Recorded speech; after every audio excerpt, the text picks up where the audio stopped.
तेलाचा एकही थेंब न वापरता न वाफवता पारंपरिक पद्धतीने बनवूया जराही कडू न होणारं 2 वर्ष टिकणारं आंबट गोड तिखट चवीचं लिंबाचं लोणचं। पूर्ण रेसिपी यूट्यूबला अपलोड केली आहे, ती नक्की चेक करा। तर इथे मी अर्धा किलो लिंब घेतलेले आहेत।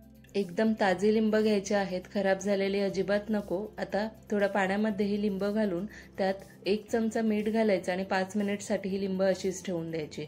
5 मिनिट नंतर पुन्हा 2-3 पाण्याने स्वच्छ धुवून कॉटनच्या कपड्याने ही लिंब सगळी कोरडी करून घ्यायची। त्यानंतर या लिंबांचे असे 4 तुकडे करून घ्यायचे। लिंब घेताना पातळ सालीची लिंब घ्यायची, म्हणजे हे हळद मिठामध्ये पटकन मुरतात सुद्धा आणि लोणचं कडू सुद्धा होत नाही। सगळ्या लिंबांचे मी असे 4 तुकडे करून त्यातल्या सगळ्या बिया काढून घेतल्या। आता एका बाउलमध्ये ही सगळ्या लिंबांचे तुकडे काढून घ्यायचे आणि त्यात 2 चमचे साधं मीठ घालायचं आणि 1 छोटा चमचा हळद घालायचे। या सगळ्या लिंबांना हळद मीठ चांगलं लावून घ्यायचं।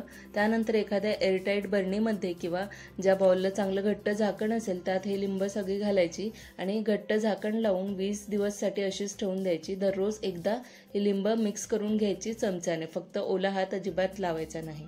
20 दिवसानंतर पाहू शकता लिंबाची साल सुद्धा छान मऊ झालेली आहे, हळद मीठ चांगलं मुरलेलं आहे। असं केल्यामुळे लोणचं 1 ते 2 वर्ष चांगलं टिकतं। आता मसाला तयार करून घेऊया। एका कढईमध्ये 2 चमचे बडीशेप, 1 चमचा जिरे, 15 काळी मिरी हलके गरम करून घ्यायचे आणि मिक्सरच्या भांड्यामध्ये घालून थोडी दरदरीत अशी पावडर करून घ्यायची। हे पहा अशा पद्धतीने। आता इथे मी 2 प्रकारचे गूळ घेतलेले आहेत, 350 ग्रॅम गूळ घेतले।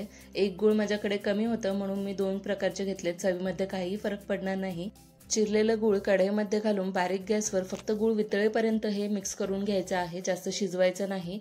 गूळ वितळल्यानंतर त्यात तयार केलेला मसाला, पाव चमचा हिंग, 1 चमचा लाल तिखट, 1 चमचा काळे मीठ, 1 चमचा धना पावडर, 1 छोटा चमचा काळे तीळ आणि 1 छोटा चमचा ओवा, हे सगळे घालून मसाले चांगले मिक्स करून घ्यायचे आणि हे मिश्रण हलकं 2 मिनिट थंड करून घ्यायचं।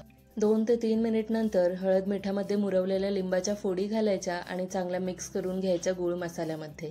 मस्त आपलं हे 2 वर्ष टिकणारे लोणचं तयार आहे। हवाबंद बरणीमध्ये भरून ठेवा। धन्यवाद।